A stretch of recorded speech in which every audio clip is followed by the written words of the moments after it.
Okay, the topic that I will be going to discuss today for our listeners is the characteristics of a good security plan, no, or kahit anumang plano.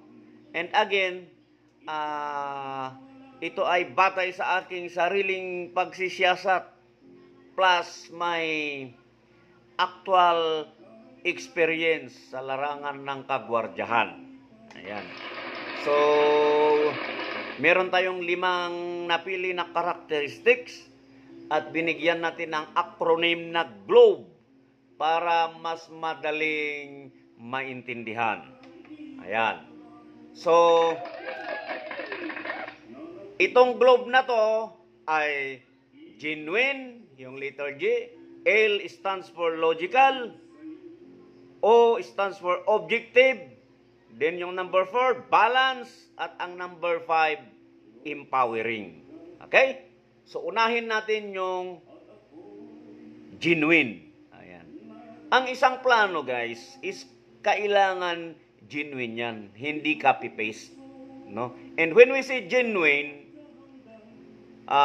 dapat ang ating plano must be authentic, practical, or based on real world risk and site-specific conditions. Talagang manggagaling siya doon sa workplace or site na ginagawan natin ng plano.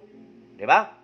And it should not be a generic template. Di ba?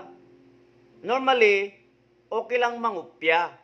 Di ba? Pagsasamahin nga natin yung mga kinupya natin, batay sa ating research. But of course, hindi copy-paste, hindi siya generic. No?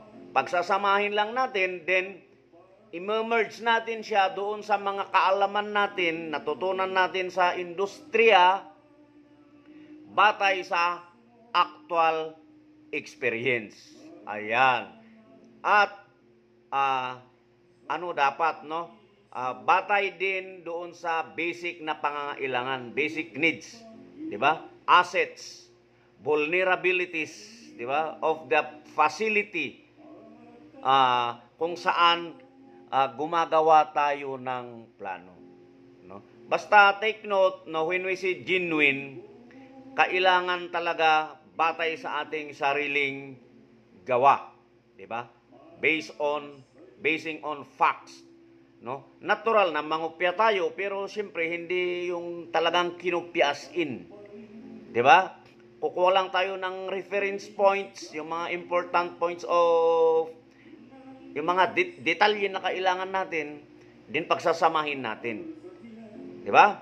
Tapos emerge natin yung sarili nating kaalaman batay sa ating sariling karanasan. Okay? So that is genuine. Number 2 is logical. No? Para maging logical ang ating plano, it must be well structured. Di ba? Maganda ang composition. Di ba? Easy to understand. Madaling intindihan. No? In other words, short siya, definite siya, para madaling maintindihan. Hindi garbol.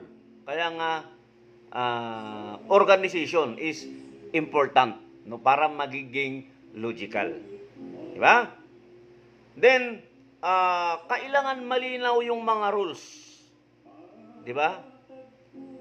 Kailangan malinaw ang mga procedures and responsibilities na ilalagay natin. No? So that all personnel designated to execute the plan, di ba? Yung mga gwardiya na mag-i-execute sa plano can easily understand, di ba? In order for them to easily follow and execute the plan. Di ba? Kasi ang plano kailangan maintindihan para madaling sundin at madaling execute. Kaya kailangan natin itong number 2, no? Logical. Yan. Number 3 is objective. The plan must be based on facts katotohanan na nag-gather natin, yung mga data na nag-gather natin during risk assessment, di ba? Surveys, di ba? Ito ay hindi assumptions. Ito ay hindi emotions. No? Lalo hindi ito ay opinion. Kailangan batay sa actual na nag-gather natin. Okay? Kasi, pag gumagawa tayo ng plano, meron tayong security goals and objectives. Kaya, kailangan natin na gawin ang plano na with objective. Diba? Dito natin gagamitin yung SMART na tinatawag. Kailangan ang plano ay magiging measurable, magiging realistic, magiging timely bounded. Natandaan nyo yung SMART, di ba? Specific, measurable, attainable, timely, bounded. Yan, para mas maganda ang ating plano. Ayan. So, dito na tayo sa number 4, which is balance. Ayan. Naku, sakit na yung pa ako. Again, a good security plan must be balanced in terms of coverage, resources, priorities. It should protect all critical areas without over-securing low-risk zones or under-resourcing high-risk ones. Diba? Kailangan balanse. Baka naman mamaya kasi yung plano nakakonsentrate doon sa high-risk, doon nakatutok. Napabayaan na yung low-risk. Kailangan balance yan. Kasi kailangan yun. No, both in physical, technical, and procedural aspects of the security measures and all others na kailangan, di ba, ihahanda sa paggawa ng security plan na yan. Okay? Tandaan natin para magiging balancing. And the last one is empowering. A strong or good security plan should be empowered by the middle. Mas maganda kung yung top management. Para maganda, clear ang guidance, strong ang instruction,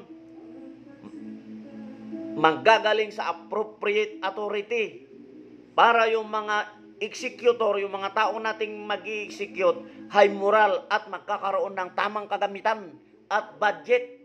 Kasi kahit anong ganda ng plano natin, kahit anong galing ng mga tao natin na dinesignate to execute that plan, kung wala namang resources, wala namang kagamitan na angkop na gagamitin, much more yung budget, magiging hindi maganda, hindi maayos ang execution ng ating plano. Kaya importante dito yung authority, yung support ng top management para high moral ang mga empleyado, mga tropa na mag-i-execute sa naturang plano. So, yun yung 5 nating sinasabi na characteristics na kakailanganin natin sa paggawa ng plano. No? Using the acronym GLOBE. Ulitin ko, G stands for genuine, logical, objective, balance, and empowering. GLOBE. Yan. Yan ang magandang batayan o characteristics na magiging batayan natin sa paggawa ng isang plano. Okay?